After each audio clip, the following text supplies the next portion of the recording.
Innal hamdalillah nahmaduhu wa nasta'inuhu wa nastaghfiruh wa na'udzu billahi min syururi anfusina wa min sayyiati a'malina may yahdihillahu fala mudhillalah wa may yudhlil fala hadiyalah. Asyhadu an la ilaha illallah wahdahu la syarikalah wa asyhadu anna Muhammadan abduhu wa rasuluh alladzi la nabiyya ba'dah. Wassalatu wassalamu ala Rasulillah wa ala alihi wa ashabihi wa man wala wala hawla wa la quwwata illa billah amma ba'd. Masyaallah muslimin rahimakumullah, ibu-ibu anu dirahmati Allah Subhanahu wa taala. Alhamdulillah pada sore ini Allah meringankan langkah kita menuju ke masjidnya dalam rangka taqarrub ilallah, dalam rangka zikrullah, dalam rangka silaturahim, dan insyaallah mudah-mudahan Allah mudahkan langkah kita menuju surga. Dan maka ibu-ibu ketika Allah dipermudah untuk masuk surga, maka jangan sendirian masuk surganya, ajak juga bapak-bapak, ajak juga putra-putri ibu, supaya kita semuanya dalam satu keluarga berada di surga insyaallah. Jadi kami aya kesempatan di masjid ta'lim, nah bapak-bapak kedah ibu disemangatan, dimotivasi supaya bersama-sama kita masuk surga. Karena ketika masuk di masjid mah ternyata geuning nu ceramah eta deui bosen. Pas ibu-ibu geus sami gitu nya. Berharap dari rumah mah anu bade ngisi di dieu teh pun bojo ternyata torojol teh benten. Jadi pun berbeda pakai tempuhan teh pun bojo nuju kirang fit gitu nuju ayeuna seur pada melang seur tugas. Komo itu tadi udah kedah hafalan Quran pada di tes gitu akhirnya seur itu iyalah. Jadi peribadasan ketempuhan nggak badalan. Supados orang optimalkan waktu nu aya masih sekitar Al-Quran ya. Kalau istri saya memang dia lebih mengkhususkan kepada tahsin Qurannya, walaupun kalau saya mungkin dari awal ya, tahsin itu sudah kesekiannya keberapa itu di urutan dari alif bata saja memiliki sin. Kalau saya dari tah alif heula gitu. Tah alif, tah ba, tah sa, terus tahsin. Tahsin itu berarti tos sabaraha. Baik, kenapa kita mempelajari tahsin? Ya, insya Allah sudah kita mafhum. Nah, kita ingin mencoba membaca Al-Quran itu sebagaimana ketika Al-Quran diturunkan oleh Allah Subhanahu Wa Taala, dibacakan oleh malaikat Jibril kepada Rasulullah SAW. Kemudian Rasulullah membacakannya kepada para sahabat. Ada dua sahabat utama dalam masalah bacaan Al-Quran, yaitu Ali bin Abu Thalib, dan juga yang kedua adalah Ibnu Abbas ya, berarti Abdullah bin Abbas, dan mereka saudara sepupu semuanya bertiga. Rasulullah putra Abdullah, Ali putra Abu Thalib paman Rasulullah, dan Ibnu Abbas ya, pasti Ibnu Abbas adalah anaknya Abbas ya. Namanya Abdullah bin Abbas. Abbas itu paman Rasulullah. Jadi mereka semuanya saudara sepupu bertiga ini. Nah, Allah Subhanahu Wa Taala menurunkan Al-Quran kepada Rasulullah SAW, dan kemudian setiap bulan Ramadan itu Rasulullah SAW dites bacaannya oleh Jibril. Jadi diurut ya, misalkan dari Al-Fatihah sampai An-Nas itu oleh Jibril diperintahkan bahwa ayat ini diturunkan, kan ayat Al-Quran itu turunkannya tidak berurutan ya, bahkan ada yang turun cuma satu ayat, bahkan ada sepotong ayat. Dan surat yang terakhir, ayat yang terakhir diturunkan Allah Subhanahu Wa Taala pun cuma di tengah-tengah ayat, sapotong. Ainu apa? Surat non ayat sabaraha yang terakhir diturunkan?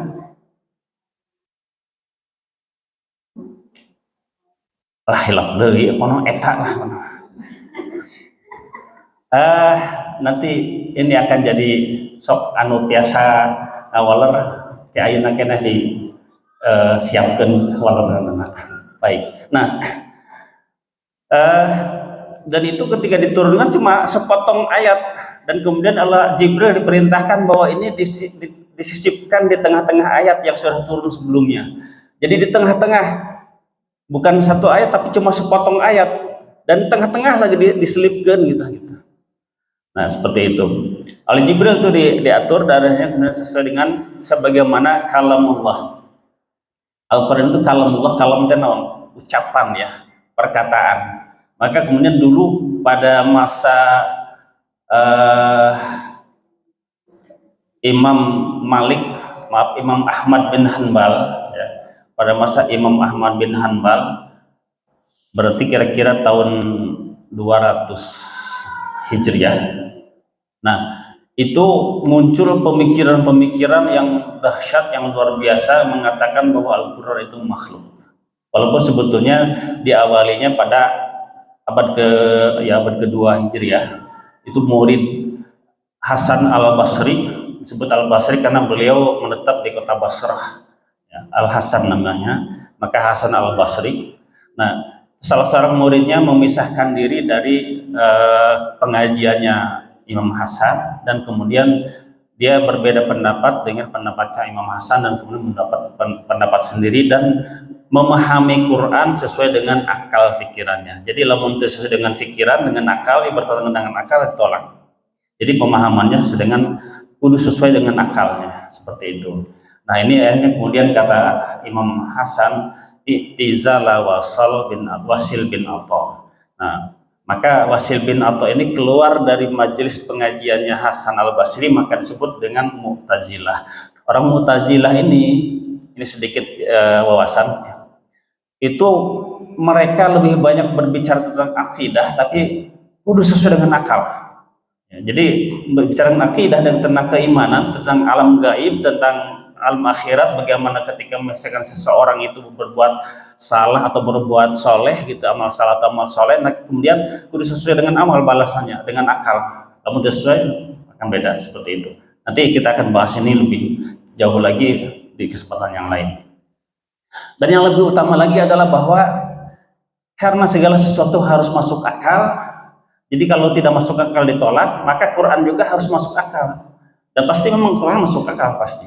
Cuma masalahnya kemudian bahwa dia mengatakan dalam bab akidah ya, bahwa yang namanya alam, lain alam penyanyi bahala gitu ya. Nah alam semesta itu ya selain Allah, masih Allah. Segala sesuatu yang bukan Allah atau selain Allah itu adalah alam semesta. Nah berarti kalau makhluk Al-Quran ini kan bukan selain Allah ya. Nah kita pasti selain Allah, manusia, binatang, tumbuh-tumbuhan, dan semuanya, langit, bumi, bulan, matahari, dan seluruh alam raya ini gitu ya, alam semesta itu selain Allah, berarti makhluk ya. Kalau selain Allah berarti makhluk kan Quran ya.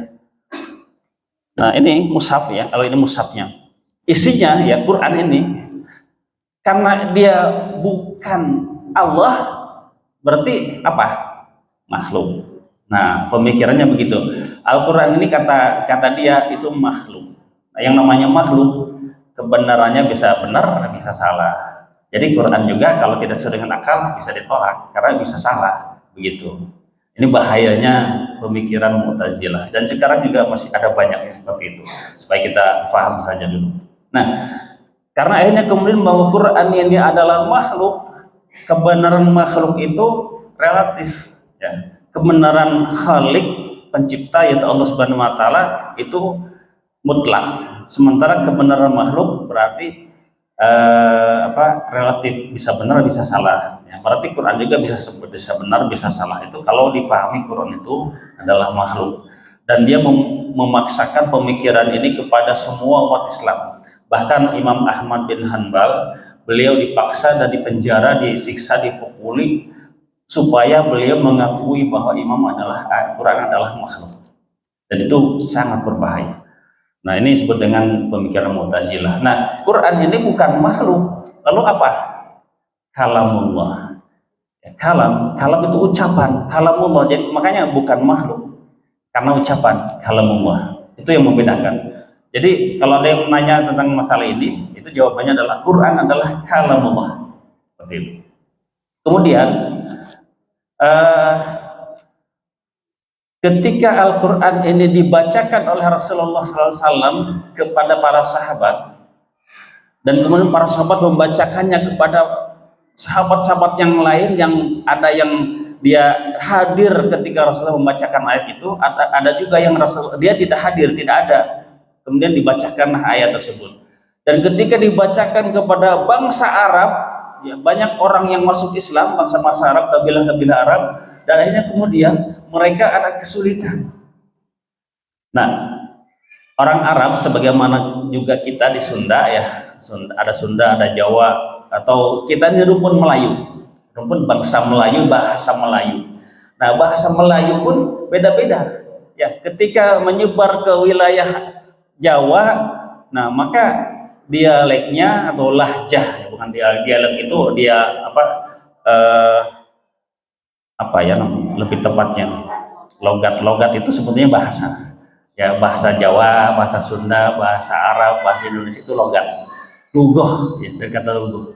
Nah, itu jadi kalau logat itu yang lebih luas. Nah, lebih detail lagi, lebih sempit lagi itu lahjah. Jadi beda, orang Sunda melentong nah gitunya. Nah, kemudian juga ada istilah-istilah atau idiom.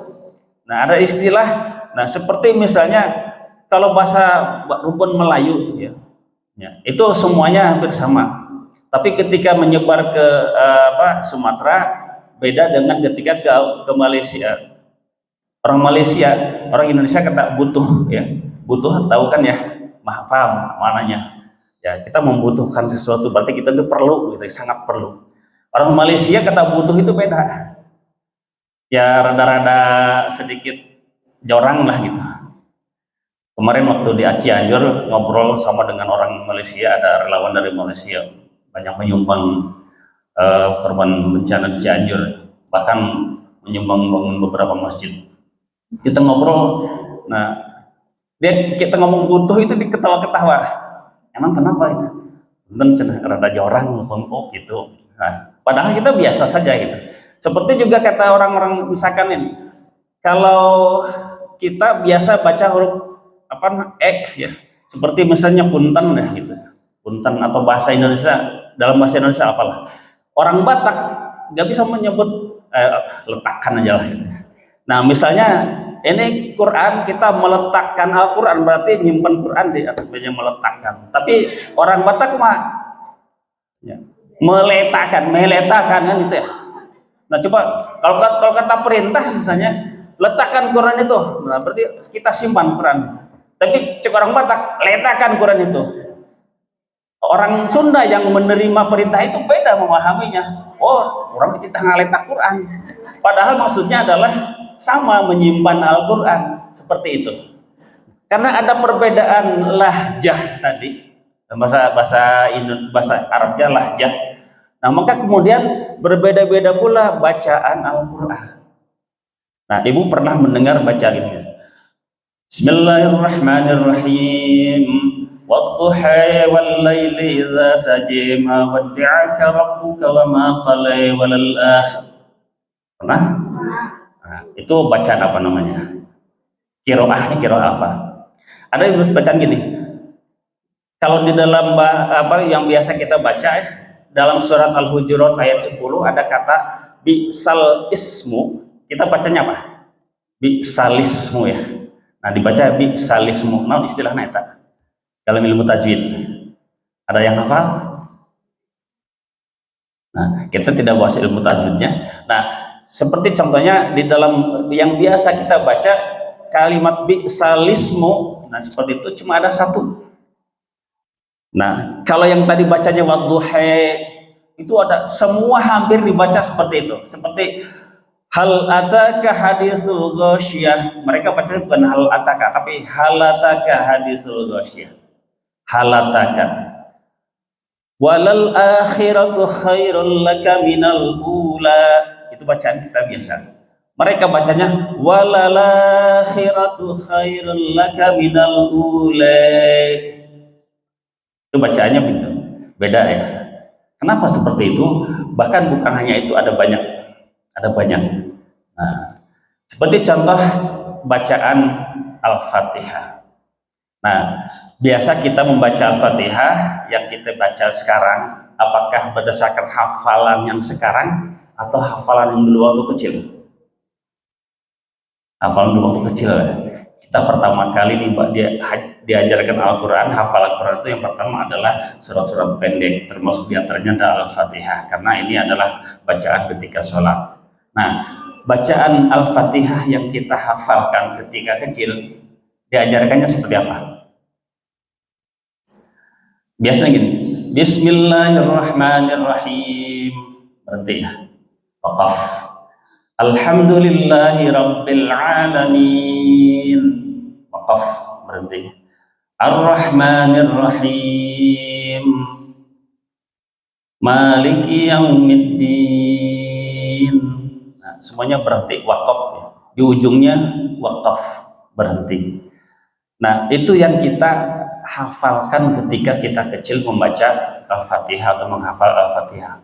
Lalu kemudian, nah, orang-orang qiraah ya, ketika membaca Al-Quran itu menghafalnya, membacanya dulu ketika kita belajar membaca Quran dieja ya. Ada yang beja atau yang tidak dieja? Dieja dulu ya. Nah, dieja dulu, ketika setelah dieja misalkan ya, ada yang pakai jabar, ada yang pakai fathah gitu, ada yang pakai naon deui gitu. Atas di atas A, alif di atas A, di bawah I gitu ya. Nah, macam-macam beda-beda. Nah, misalnya Ar-Rahman Ar-Rahim ya. Jadi kemudian di situ kita baca setelah dieja baru kemudian dibaca Ar-Rahmani ya. Ar-Rahimi. Bacanya begitu ya. Dibacaan begitu. Full. Jadi tidak diwakafkan, betul. Bacanya tidak diwakafkan. Nah, jadi dibaca sesuai dengan yang tertulis. Maka ketika kita bisa membaca Bismillah setelah diajak Bismillahi, kemudian Ar-Rahmani Ar-Rahimi ya. Kemudian diajarkan cara membacanya secara disambung. Bismillahirrahmanirrahim, diwakafkan di akhir.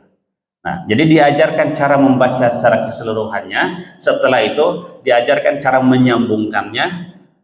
Jadi antara Ar-Rahmani dan Ar-Rahimi ketika disambungkan tidak Ar-Rahmani Ar-Rahimi tapi Ar-Rahmanir Rahim gitu.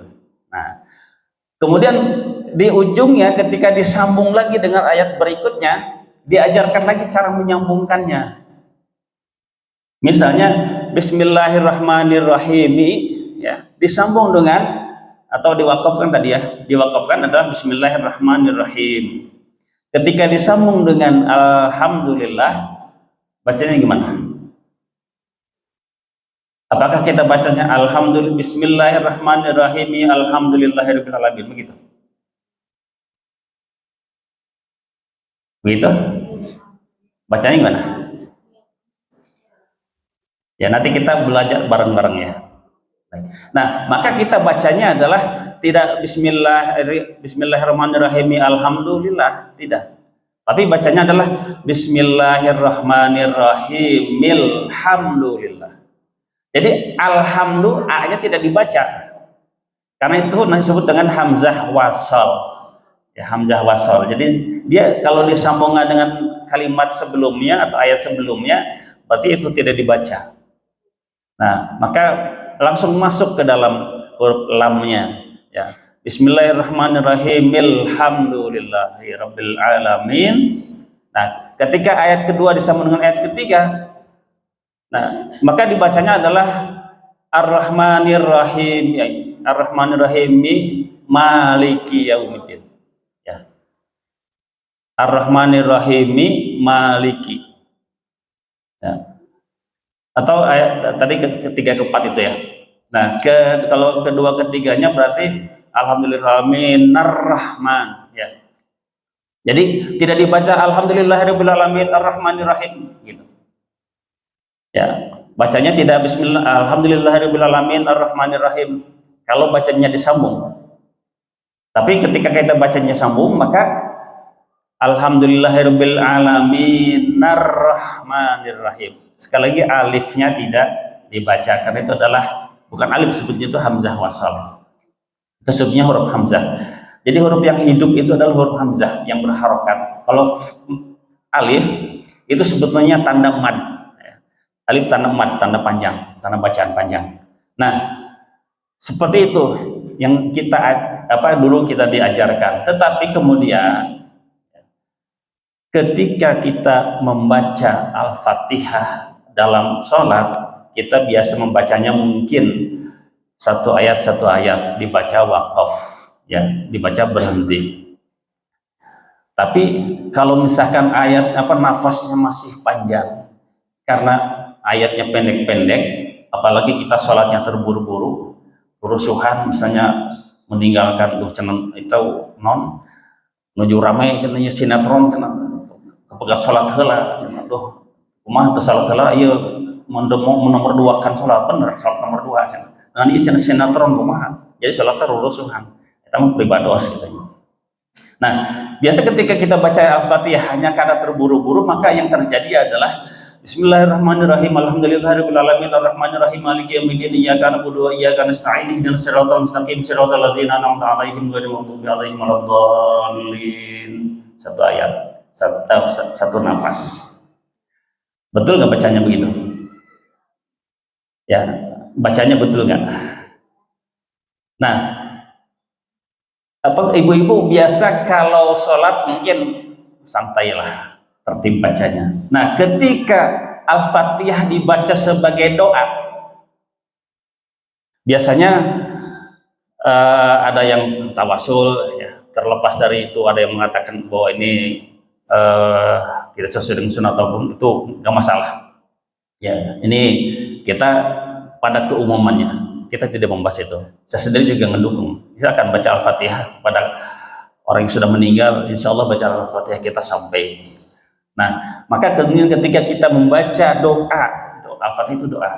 Nah, dengan Al-Fatihah misalkan kita untuk orang yang sudah meninggal atau ketika dalam berdoa kemudian ditutup dengan yang memimpin doa misalkan Al-Fatihah gitu ya. Nah, biasanya bacanya apakah satu ayat? Enggak.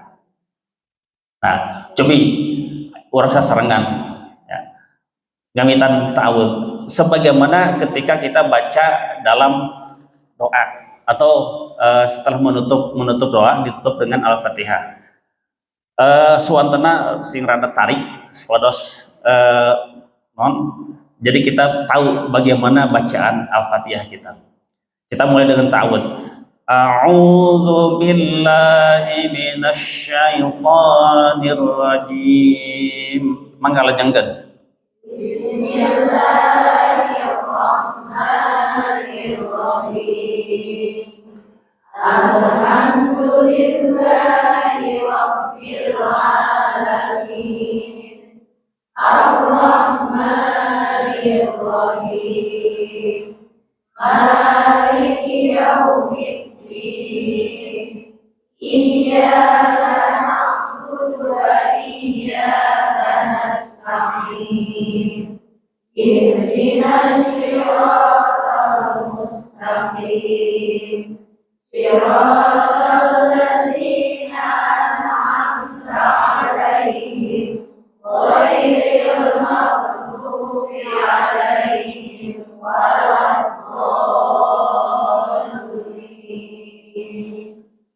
Alhamdulillah, lancar semuanya. Nah, itu baca ketika salat, ketika menutup doa. Apakah begitu satu ayat? Tidak ya, karena biasanya lebih cepat.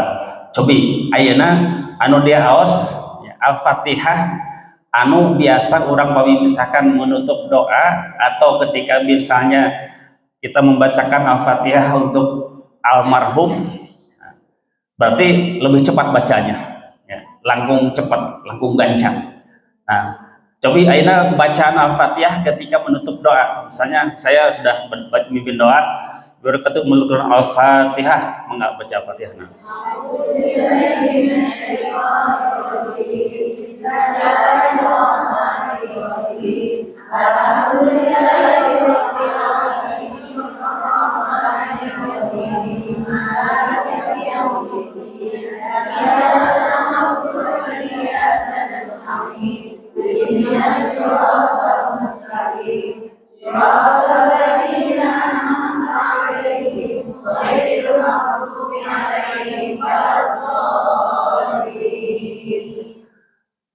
Aya nu diwasol kan disambung bacanya karena ayatnya pendek jadi nafasnya masih panjang kemudian bacanya disambung gitu. Nah, biasanya alam apakah ibu-ibu yang seperti itu ya, nah, ketika menutup doa dengan Al-Fatihah misalnya bacaan Al-Fatihahnya yang saya soroti. Nah, karena Al-Fatihah adalah bacaan salat dan ini disebut dengan sebagai dalam Al-Quran itu sebagai as-sab'ul masani, 7 yang diulang-ulang. As-sab'ul masani, 7 yang diulang-ulang, 7 ayat diulang-ulang dalam salat. Nah, maka kemudian la salat liman lam yaqra Fatihatul Kitab, tidak salat, tidak sah salat, tidak ada salat bagi orang yang tidak membaca Al-Fatihah. Atau ketika bacaan Al-Fatihahnya salah, maka salatnya pun ya ragu-ragu kita apakah sah enggak gitu ya. Maka ini harus kita perhatikan.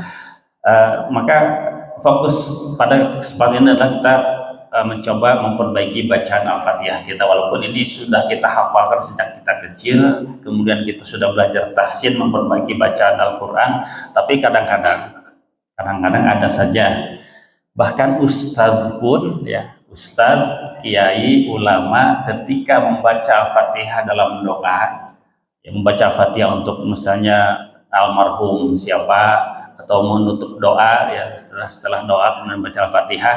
Nah, maka bacaan Al-Fatihah sebagai contoh yang tadi saya bacakan. Bismillahirrahmanirrahim. Alhamdulillahirabbil alamin arrahmanirrahim maliki yaumiddin iyyaka na'budu wa iyyaka nasta'in ihdinas siratal mustaqim siratal ladzina an'amta 'alaihim ghairil maghdubi 'alaihim waladdallin. Seperti itu. Benar nggak? Di situ banyak kesalahan. Dan itu yang sering dibaca. Ya. Nah, bacaan wakaf tetapi cara membacanya wasol ya, ini wakaf berarti berhenti. Bismillahirrahmanirrahim itu wakaf. Alhamdulillahirrahmanirrahim itu bacaan wakaf. Ar-Rahmanirrahim bacaan wakaf semuanya, tetapi karena nafasnya masih kuat disambung-sambung, akhirnya kemudian terjadi apa? Contohnya misalnya Ar-Rahmanirrahim maliki yaumiddin. Nah, dalam kalimat itu dua ayat tadi Ar-Rahmanirrahim maliki yaumiddin nyambung, Ar-Rahmanirrahim disambung dengan Maliki Yaumiddin, itu ada satu huruf yang hilang.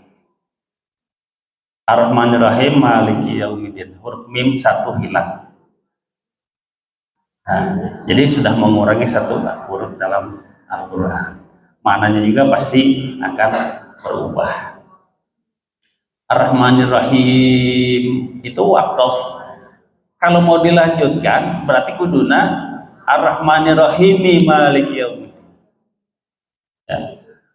Jadi harusnya bacanya seperti, tapi rata-rata imam ya ketika bacaan sholat bagus bener, tetapi ketika memimpin doa atau ketika misalnya membaca Al-Fatihah di dalam doa, nah, itu kebanyakan seperti itu bacaannya. Ar-Rahmanirrahim Maliki Yaumiddin. Seharusnya Ar-Rahmanirrahim Maliki Yaumiddin. Ada satu qiraah yang bacanya tidak Ar-Rahmanirrahim Maliki Yaumiddin. Ada satu qiraah. Nah, ini qiraah yang diriwayatkan oleh As-Susi, imam dari Imam Abu Amr kalau tidak khilaf. Nah, jadi ada qiraah sab'ah, qiraah sab'ah kan qiraah yang 7 ya, qiraah 7. Nah, disebut qiraah sab'ah. Nah, ini sedikit apa namanya wawasan ya, tentang qiraah sab'ah. Qiraah sab'ah itu yang pertama imam qiraah itu Nafi. Nafi ini beliau adalah imam dari kota Madinah. Nah, dia punya murid yang bernama Qalun dan Warosh. Nah, Warosh ini yang banyak imalahnya seperti wadduha wal laili idza sajait. Itu bacaan Warosh dari Imam Nafi kota Madinah. Di kota Mekah ada Ibnu Katsir. Imam Ibnu Katsir punya murid Al-Bazi dan Kunbul. Nah, cuma ini kurang terkenal. Kemudian karena murid-muridnya sedikit, nah akhirnya hanya di beberapa wilayah saja. Kemudian ada Imam Abu Amr, ya. Abu Amr punya murid Ad-Duri dan As-Susi. Nah, Abu Amr tadi, ya, bacaan Abu Amr Imam Qiraah ini dari kota Basrah. Nah, beliau membaca terutama yang diriwayatkan oleh As-Susi, ya. As-Susi itu nama laki-laki, bukan perempuan, bukan nama Susi. Seperti biasanya di orang mah Susi itu laki-laki perempuan. Itu gelar As-Susi. Nah, dia dari negeri Susan. Nah, As-Susi meriwayatkan membaca Al-Fatihah dari Maliki Yaumiddin, dari Ar-Rahmanir Rahim ke Maliki Yaumiddin, itu begini bacanya. Ar-Rahmanir Rahim Maliki Yaumiddin. Seperti itu. Nah, jadi tidak Ar-Rahmanir Rahim Maliki Yaumiddin, tapi dibaca panjang dulu, ada mad di situ, kemudian ada tasydid. Masuk ke huruf mimnya jadi idgham kabir. Ya. Ar-Rahmanir Rahim Maliki Yaumiddin. Nah, kalau bacanya begitu benar. Huruf mimnya tidak hilang. Nah, hanya saja kemudian tidak dibaca Ar-Rahmanir Rahim, cuma langsung masuk ke dalam huruf mim berikutnya menjadi idgham. Idghamnya disebut idgham kabir dengan gunnah. Gunnahnya itu bisa 2, 4 atau 6. Nah, kalau itu benar. Tetapi kalau bacanya seperti itu harus konsisten. As-Susi membaca Al-Fatihah di kalimat Maliki Yaumiddin, biasa kita baca maknya panjang. Maliki Yaumiddin artinya apa? Maliki Yaumiddin artinya apa? Yang memiliki atau yang menguasai? Menguasai. Maliki itu artinya pemilik. Pemilik. Ya. Kalau pemilik, ya pasti menguasai. Ya. Yang memiliki. Ad-din itu diterjemahkan hari pembalasan. Maknanya adalah yaumul jaza, hari pembalasan. Nah, kalau dibaca ad-din itu berarti apa? Nah, maknanya bisa bermakna agama, ya. Agama juga ad-din, dinul Islam gitu kan. Ad-din itu agama. Tapi makna dalam Al-Qur'an ayat Al-Fatihah ini maknanya adalah hari pembalasan, yaumul jaza. Tapi kalau dibaca ad-dain artinya apa? Ad-dain, ayat doa yang biasa kita baca diajarkan oleh Rasulullah SAW. Allahumma inni a'udzubika minal jubni wal bukhl. Allahumma inni a'udzubika min hammi wal hazan, minal jubni wal bukhl, wa a'udzu min ghalabati daini wa qahrir rijal.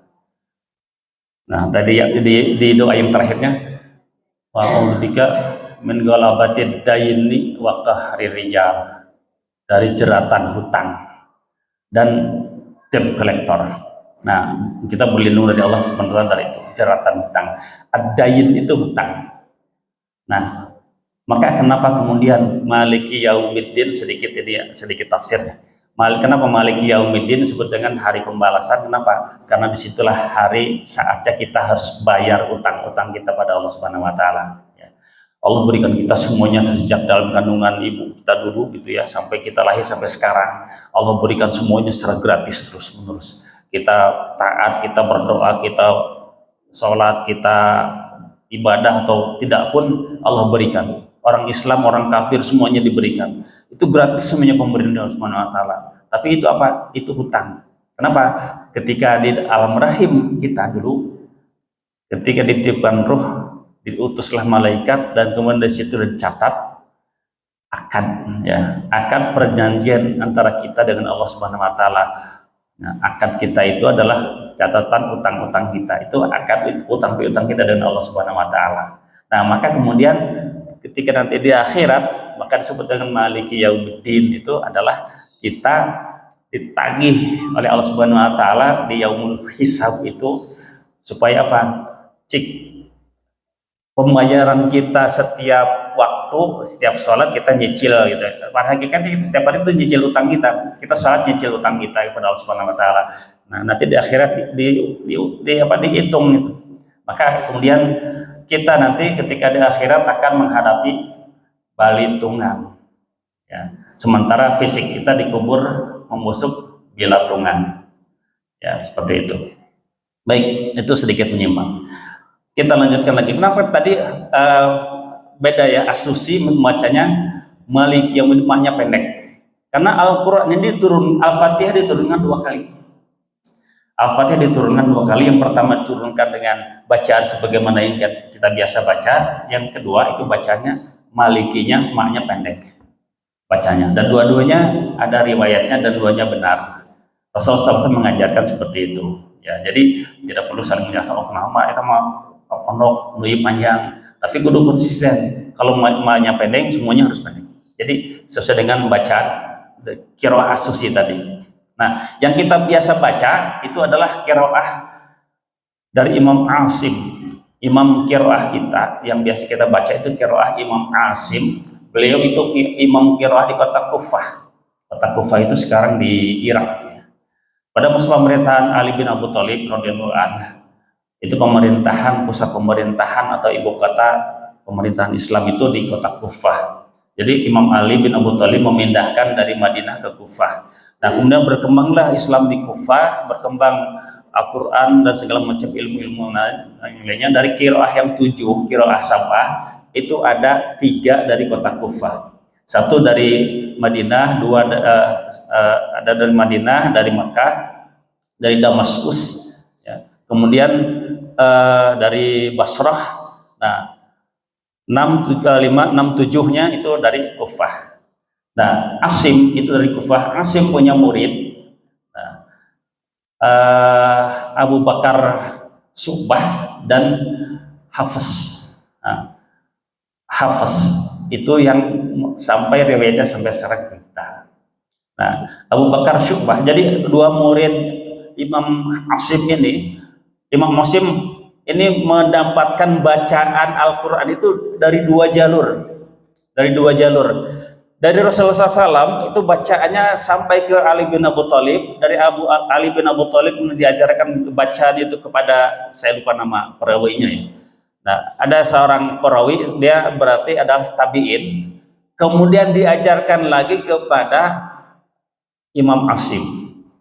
Nah, kemudian dari Rasulullah SAW dibacakan kepada Abdullah bin Abbas, yang dikenal dengan Ibnu Abbas. Ibnu Abbas membacakannya kemudian kepada 1 orang lagi imam yang rawi tadi, ya. Nah, dan imam ini mengajarkannya juga, membacakan kepada Imam Asim. Jadi Imam Asim punya 2 jalur periwayatan bacaan Al-Quran. Jadi bacaan Al-Quran harus sambung pada Rasulullah, tidak ada yang boleh beda. Nah, jadi nyambung dari 2 jalur. Nah, sampai ke Imam Asim. Imam Asim punya 2 murid. Yang pertama adalah Abu Bakar Syu'bah. Beliau mendapatkan pelajarannya yang dia diriwayatkan dari Ibnu Abbas. Sementara Imam Hafiz, ya, Imam Hafiz ini beliau sudah menjadi anak yatim ketika masih kecil, dan kemudian ibunya dinikahi oleh Imam Asim. Jadi Imam Asim ini sebenarnya ayah tiri Hafiz. Nah, Imam Hafiz dia lebih fokus kepada ilmu qiraah dan bacaan yang diriwayatkan dari Ali bin Abi Thalib, dan sampailah sekarang kepada kita. Nah, Imam Asim ini, ya, muridnya tadi Abu Bakar Syu'bah, beliau lebih memahami ilmu hadis dibandingkan dengan ilmu qiraah, dan akhirnya kemudian beliau lebih banyak mengajarkan ilmu hadis. Maka akhirnya kemudian ilmu qiraahnya sedikit yang belajar kepada beliau, maka kemudian akhirnya semakin berkurang. Sementara Imam Hafiz, beliau lebih banyak menguasai ilmu qiraah daripada ilmu hadis. Dua-duanya sama-sama ahli di bidangnya, sama-sama ahli qiraah, sama-sama ahli hadis, cuma ada kelebihan di antara masing-masingnya. Kelebihan Imam Hafiz itu adalah ilmu qiraah dibandingkan dengan ilmu hadis, maka beliau lebih fokus mengajarkan ilmu qiraah, maka murid-muridnya semakin banyak dan semakin menyebar. Dan ketika suatu saat Turki Utsmani menguasai pemerintahan Islam, dan qiraah Imam Asim yang diriwayatkan oleh Hafiz ini menjadi kiroah resmi negara. Makanya kemudian diwajibkan negara-negara yang lain mengikuti kiroahnya Imam Asim riwayat Hafs, dan termasuk juga akhirnya kemudian Madinah, kota Madinah dan kota Mekah juga mengikuti bacaan riwayat dari Hafs dari Imam Asim, dan sampailah ke kita. Nah, kenapa kemudian padahal Ibnu Katsir itu adalah imam di kota Makkah, kemudian Imam Nafi imam qiraah di kota Madinah, tapi ternyata kemudian kurang berkembang karena pada masa pemerintahan Turki Utsmani diwajibkan kota Haramain ini, ya, yaitu Makkah Al-Mukarramah dan juga Madinah Al-Munawwarah, di masjid-masjid itu diwajibkan membaca qiraah Imam Asim, diriwayatkan oleh Hafs dan sampai sekarang. Nah, seperti itu. Nah, pada masa beberapa puluh tahun lalu, ketika Mufti Saudi Arabia rahimahullah bin Baz. Bin Baz ini seorang ulama, seorang ahli hadis, seorang ahli fikih. Beliau tunanetra dan beliau dianggap menjadi mufti. Mufti itu adalah orang yang punya kewenangan untuk membuat fatwa, dan fatwanya wajib diikuti oleh bangsa itu. Nah, beliau ketika mendengar bacaan Al-Quran dari seorang qari, beliau mendengar kok bacaannya ini rada beda, rada aneh. Nah, jadi kalau bacaan waros sudah biasa, sering, karena banyak. Nah, bacaan waros itu ya seperti yang banyak imalahnya. Kalau kita bacaan imalahnya cuma ada satu ya, di surat apa? Bacaan imalah. Imalah tuh imalah tuh miring. Bacanya miring, A dibaca E. Bismillahirrahmanirrahim wa mursaha. Ngan hiji di Hafs mah. Yang kita baca itu cuma satu di surat Hud ayat sabaraha. Tuh hilap deui nya. 4 hiji. Nah, eta imalah. Kemudian anu tadi salismul fusuqu ba'dal iman. Naon eta kitu namanya? Tacan kan ya. Tacan enggak pernah. Nah, itu juga cuma satu. Di waros banyak. Nah, itu umum. Dan itu biasanya banyak di negara-negara wilayah Afrika. Wilayah Afrika ini waros banyak berkembang. Sementara Asia Tenggara, Asia Selatan, ya, kemudian Timur Tengah sebagian itu adalah Asim, ya, yang biasa kita baca.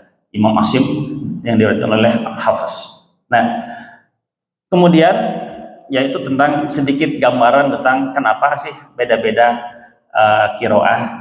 Karena ketika Al-Quran diturunkan dibacakan oleh Rasulullah SAW dan berkembang, Islam semakin berkembang, akhirnya kemudian para ahli Quran dari berbagai wilayah yang sangat luas itu datang ke Madinah langsung ingin mendengar bacaan Al-Quran dari Rasulullah SAW. Ya Rasulullah, saya membaca Qurannya seperti ini. Ketika coba bacaan kamu seperti apa? Dibaca, kamu benar. Padahal ada lagi yang datang dari wilayah ini, coba bacaan Quran kamu gimana? Baca begini, kamu benar. Sampai akhirnya kemudian yang disetujui dan diakui oleh Rasulullah hanya 7. Ya, hanya 7. Maka sebutlah qiraah sam'ah, qiraah 7.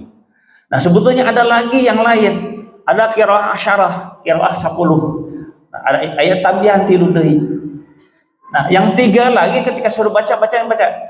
Bacaan seperti ini. Nah, itu boleh, tapi tidak boleh dibaca dalam salat.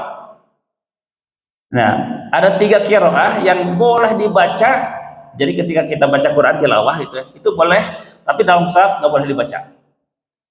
Ya, jadi hanya dibaca ketika tilawah Quran. Nah, itu qiraah asyarah. Kemudian ada lagi 4 lagi. Jadi qiraah arba'ah asyarah. Ya, qiraah 14. Nah, anu 4 lagi ini ketika cek kumaha dengarkan. Wah, ieu mah teu layak untuk dijadikan bacaan Quran ketika sholat dan ketika tilawah biasa. Maka kemudian para ulama mengatakan bahwa yang 4 lagi ini hanya boleh dibaca ketika dalam pelajaran Al-Quran, misalnya baca bab tafsir gitu ya. Nah, supaya apa? Ternyata kenapa sih beda-beda? Ya karena lahjah tadi, dialek orang, rentongnya masing-masing orang beda-beda, lidahnya beda-beda. Nah, orang mereka itu mengucapkan bisal ismu itu berat, hal ataka itu berat, Maka kemudian mereka bacanya bi'salismu halataka hadisul ghasyiyah. Kemudian seperti tadi surat Al-Duha, walal akhiratu khair. Walal akhiratu itu berat. Gak bisa lidah mereka itu. Maka kemudian dibacanya walal akhiratu. Boleh, ini benar. Seperti itu. Nah, karena perbedaan-perbedaan tadi hanya 7 yang diakui dan dibolehkan dibaca dalam sholat. Yang 3 hanya boleh dibaca dalam tilawah Quran, tidak boleh dibaca dalam sholat. Yang 4 lagi itu hanya boleh dalam ketika kajian tentang tafsir Quran. Nah, karena setiap qiraah ini akan mengubah juga makna. Ya, seperti tadi Al-Fatihah, Maliki Yaumiddin dan Maliki Yaumiddin, artinya beda. Ya, Maliki Yaumiddin itu adalah pemilik, ya, pemilik hari pembalasan. Tapi kalau Maliki Yaumiddin maknya pendek, raja hari pembalasan. Jadi kalau Malik itu raja, kalau Malik pemilik. Tapi maknanya beda nggak? Nggak ya? Sama-sama penguasa. Maka kemudian dalam Al-Quran, dalam terjemahan kita diterjemahkannya yang menguasai. Karena yang sebagai pemilik sama menguasai, yang merajai juga sama menguasai. Maknanya tetap tidak berbeda. Walaupun artinya secara harfiah itu beda. Ini kenapa kemudian dibenarkan bacaannya itu boleh dibaca dalam sholat. Nah, ini sebetulnya sekedar wawasan kita kenapa ada qiraah 7. Sebetulnya ada banyak lebih dari itu qiraahnya. Nah, ini saya dapat pesan dari istri saya pun bojo, katanya punten eta ayeuna teh bab non giliran surat non Al-Lahab cenah sareng Al-Ikhlas. Nah, kalau istri biasanya menyuruh baca satu-satu ya, atau bareng-bareng? Bareng-bareng, tidak satu-satu. Biasanya mau lamun di orang hiji-hiji itu sok stres eta teh.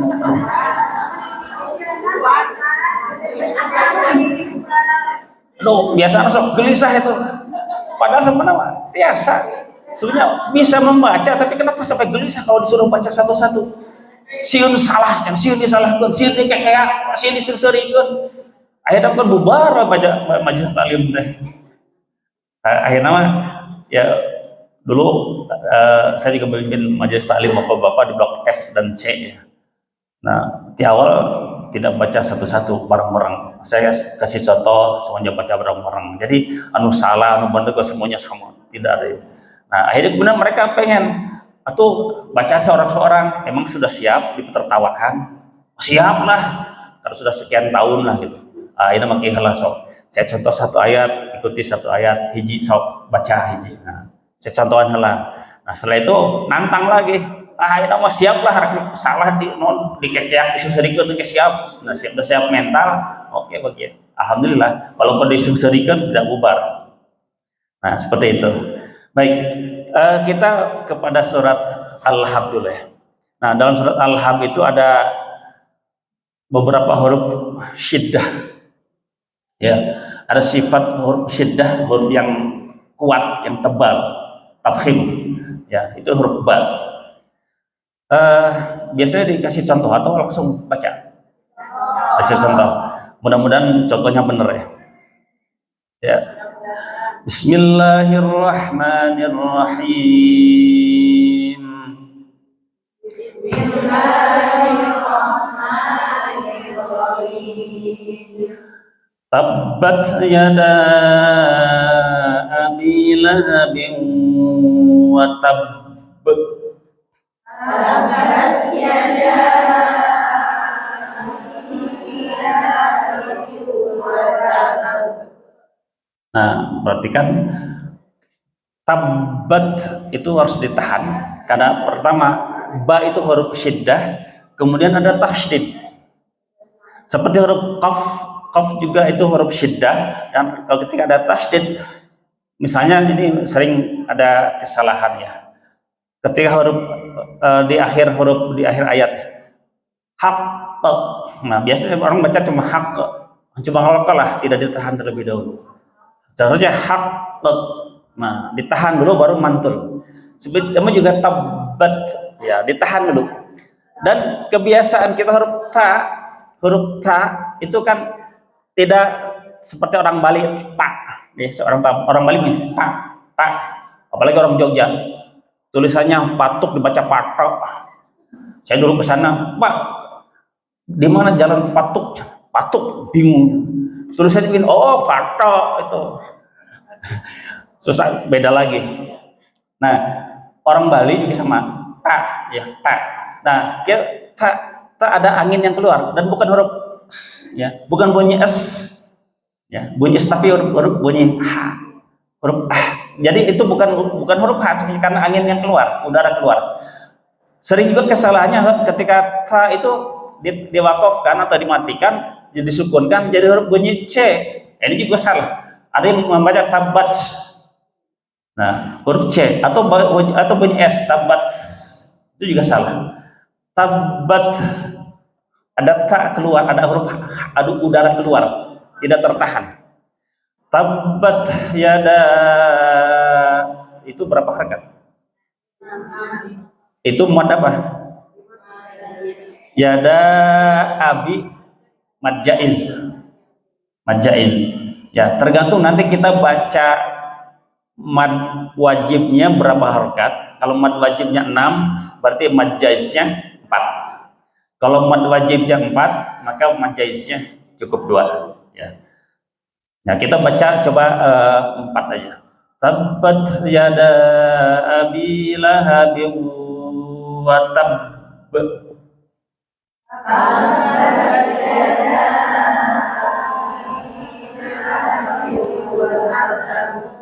Nah, di huruf ba terakhir itu tidak langsung mantul, ditahan dulu. Watab, karena ada tasydid. Sekali huruf syiddah ketika bertasydid harus ditahan. Watab, ya. Ma aghna anhu maluhu wa ma kasab.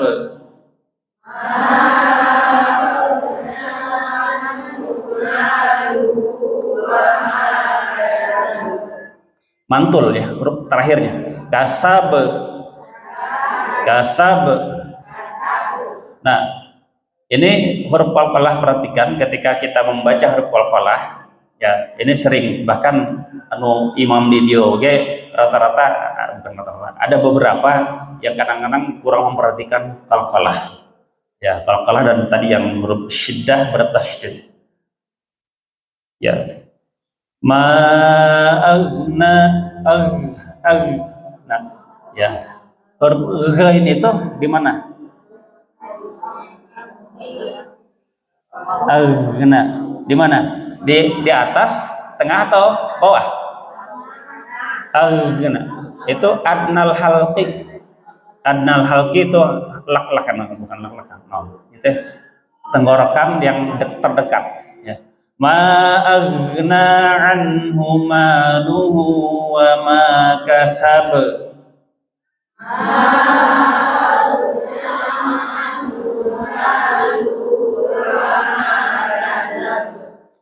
Saya ingat huruf shad itu sering orang shad itu di lidah, bukan di bibir.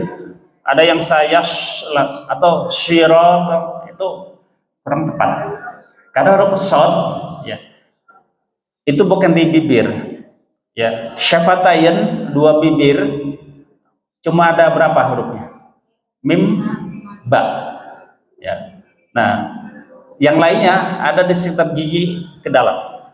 Nah, shad itu ada di lidah, dengan langit-langit. Sayasla naran dzata lahab.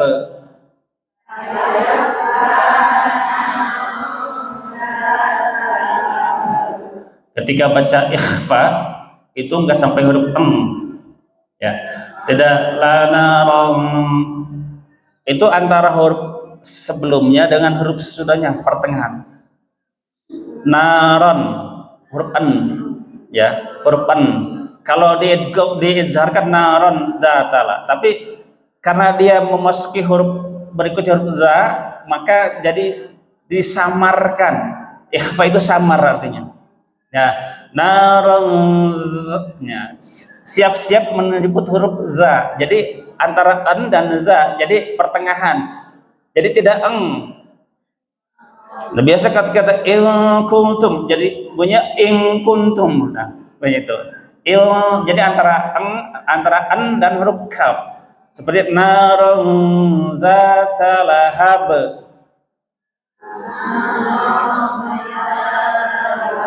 Sayasla naran zata lahab.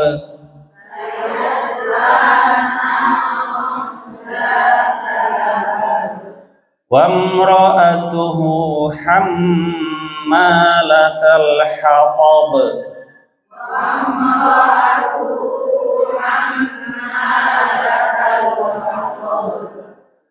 Po, huruf po juga. Jadi sering ketemu dengan ta. Po, ta itu berdekatan ya.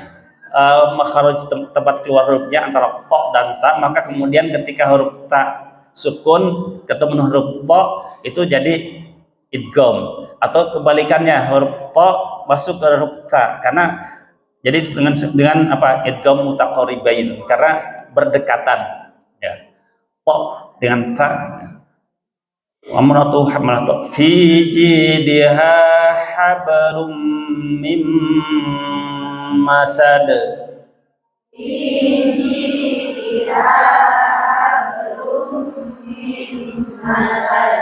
Nah, antara hablum dan mim itu sama panjangnya, dua-duanya gunnah. Dan kemudian ada dua huruf yang mirip. Nah, biasanya kita sering ketukar atau kadang-kadang sama antara ha dan ha. Nah, baheula lama ketika di kampung diajarkan itu ha ya, itu dari dada keluarnya, karena wakharij huruf nggak ada yang dari dada, hanya dari ini apa namanya, aksal halqi. Aksal itu bukan lak-lakan, tenggorokan yang paling jauh, aksal halqi. Ha, a, a, ha.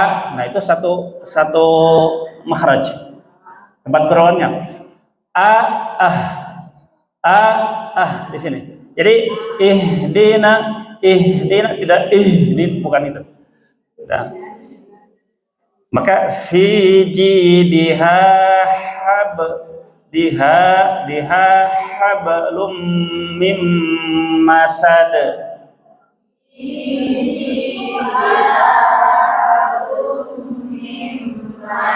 Nah, ini huruf yang berdampingan tapi bunyinya beda, tapi sering ketukar ya. Sering itu kita perhatikan, nanti diperdalam lagi, diperlancar lagi insyaallah oleh istri. Nah, berikutnya adalah setelah itu surat Al-Ikhlas ya.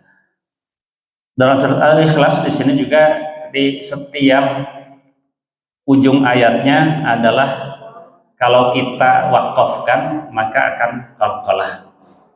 Nah, Bismillahirrahmanirrahim. Oh, deh Al-Ikhlas teh. Kulhu. Karena ayat masjid namanya Masjid Kulhu. Ya. Huruf qaf dengan ka ini sering ketukar. Ya, sering ketukar antara qaf dan kaf. Nah, kalau dibaca kul huwa, kul berarti apa? Makanlah. Qul, katakanlah.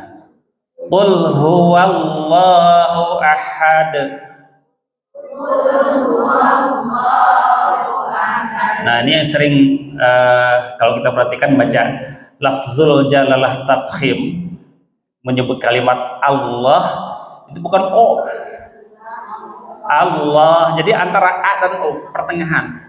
Karena dia tafkhim, seperti kalau dari bawah kan seperti alhamdulillahi. Nah, karena itu tipis ya. Ya, itu tarqiq, tipis. Kalau tafkhim dibaca tebal, maka Allah. Nah, jadi bukan qul huwallah. Bukan Allahu akbar. Ya. Qul huwallahu akbar. Awalin. Ya. Ya, terus hampir maghrib sekedap. Baik, ini satu kita selesaikan dulu surat Al-Ikhlas. Qul huwallahu ahad. Ingat ha, bunyi ha-nya. Yang pertama huwa ahad. Nah, Allahus samad. Kita gabung dua ayat tadi. Qul huwallahu ahadunillahus samad.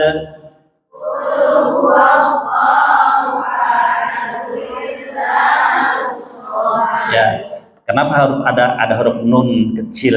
Biasanya di dalam Quran terjemahan atau terbitan Indonesia ada tambahan huruf nun kecil jadi bawah ya. Nah, itu disebut nun wiqayah atau membaca bacaan. Kenapa? Karena ketika tanwin ketemu dengan hamzah wasol seperti Allahus samad, nya itu adalah hamzah wasol. Maka tanwinnya harus dibaca, dipertahankan, bunyi an-nya jelas, dan kemudian nyambung ke hamzah wasl berikutnya. Maka ahadunillah, ahadun ya, Allah kan nggak mungkin. Qul huwallahu ahadun, Allah sobat kan nggak mungkin bacanya begitu. Maka ahadunillahus samad. Lam yalid wa lam yulad. Lam yalid wa lam yulad. Itu sebetulnya qalqalah kubro. Qalqalah kubro teno. Kubur itu besar karena dia aslinya memang qalqalah, jadi bukan karena diwakafkan, bukan karena diberhentikan, karena memang aslinya qalqalah maksudnya dia sukun yalid, jadi mantulnya harus jelas dan bunyinya mirip-mirip ke a, walaupun bukan a, bukan yalida, tapi yalid walam yulad, lam yalid walam yulad.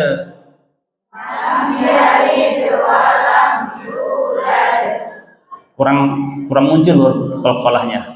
Lam yalid wa lam yulad. Lam yalid wa lam yulad. Wa lam yakul lahu kufuwan ahad. Wa lam yakul lahu kufuwan ahad. Alhamdulillah. Punten ini terlalu panjang ya, karena mungkin tadi terlalu banyak di pembahasan ilmu qiraah, tapi ini kenapa saya sampaikan, karena ini penting, karena nanti kita mungkin ketika kita semakin banyak buka YouTube atau buka segala macam, banyak bacaan-bacaan yang aneh-aneh, beda-beda, maka sampai kemudian kita secara pemahaman juga akhirnya kemudian kita jangan sampai menyalahkan. Karena dulu pernah ada di medsos, ini bacaannya kok salah begini, ini wah ini nggak bener, ini mau Al-Quran sama seperti itu. Jadi ini orang yang komen nggak ngerti ilmu qiraah. Aku menjelaskan bahwa itu adalah bagian dari qiraah sabah dan itu adalah riwayat waros dari Nafi. Saya jelaskan seperti itu. Baik, alhamdulillah pembahasan kita karena dibatasi oleh waktu dan insya Allah sebentar lagi adzan maghrib, maka saya cukupkan sekian. Iya patarosan tadi Al-Quran yang diturunkan oleh Allah Subhanahu Wa Taala terakhir ayat surat tahun ayat 6.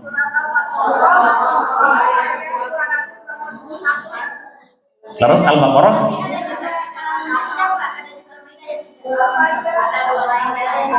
Al-Maidah ayat 3. Ya.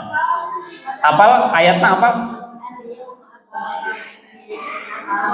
Alhamdulillah. Alhamdulillah. Enggak, iya hadiah Al-Quran di aosnya.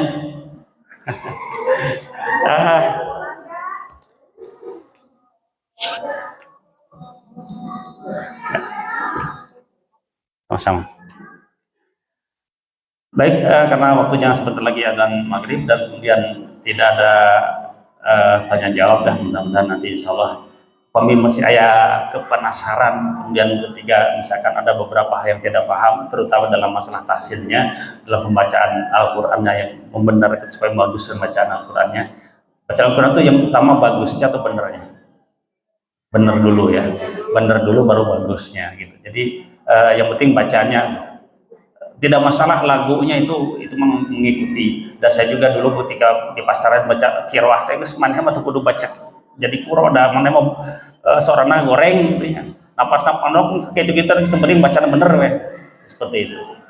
Jadi makanya kemudian saya tidak memperdalam ilmu qiraah. Kemudian kalau baca ilmu waros ya, bacaan waros itu kudu nafasnya kudu panjang karena banyak yang ya biasa kita mematobi di waros mah jadi itu jadi menjais bahkan wajib bacanya panjang seperti itu. Allah alam shawab.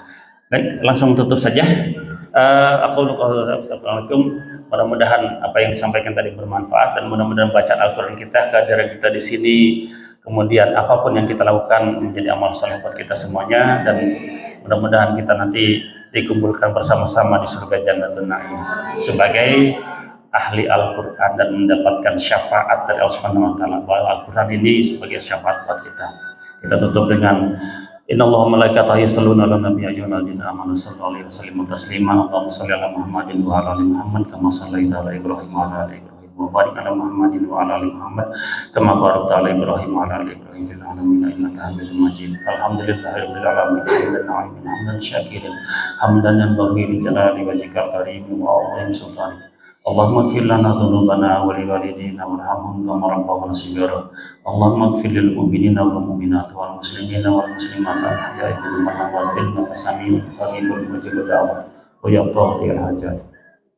Allahumma ighfir lana wa li ikhwanina alladhina sabaquna bil iman wa la taj'al fi qulubina ghillan lil ladzina amanu rabbana innaka ra'ufur rahim.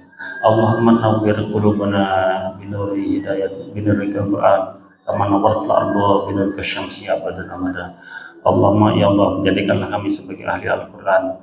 Allahumma ya Allah jadikan Al-Qur'an sebagai hujjah bagi kami, sebagai dalil bagi kami dan sebagai menjadi syafaat nanti di akhirat kelak. Rabbana atina fid dunya hasanah wa fil akhirati hasanah wa qina adzabannar. Wassallallahu ala sayyidina Muhammadin nabiyyi wa ala alihi wa barik wasallam. Subhana rabbika rabbil izzati amma yasifun wa salamun ala mursalin walhamdulillahi rabbil alamin. Barakatuh Al-Quran Al-Fatihah. A'udzu billahi minasyaitonir rajim. Bismillahirrahmanirrahim. Alhamdulillahirabbil alamin arrahmanir rahim maliki yaumiddin. Iyyaka na'budu wa iyyaka nasta'in. Ihdinas siratal mustaqim. Siratal ladzina an'amta 'alaihim ghairil maghdubi 'alaihim waladdallin. Assalamualaikum warahmatullahi wabarakatuh.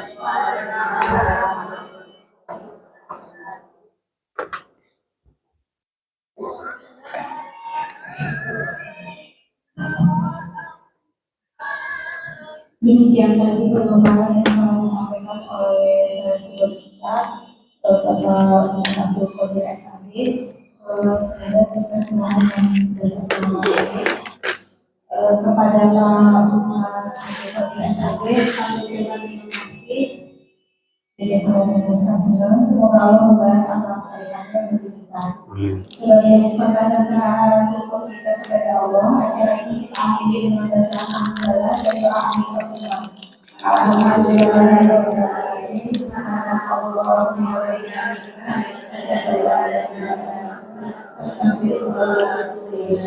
Saya atas nama keluarga dan sebesar-besarnya kita ada bersama.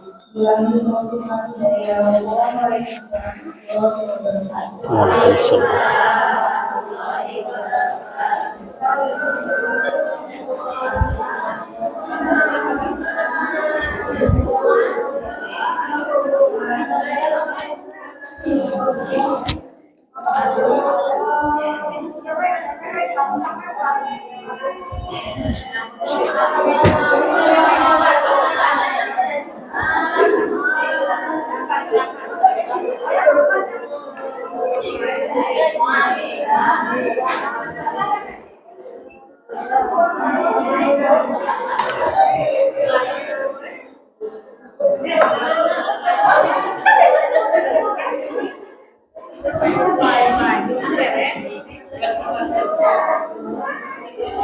Oh, udah kudu gotongan berdua. Ya, kita turun dulu sebentar dulu. Terus saya ustadznya tuh. Lengkap. Kamu mulainya pada maghrib itu? Ya. Tadi ustadznya di mana ngatasan? Oh. Lengkap sih dengan parpol isi karena ustadznya parpol. Oh, hatur nuhun jazakallahu khairan. Masih lagi ya, yang ini.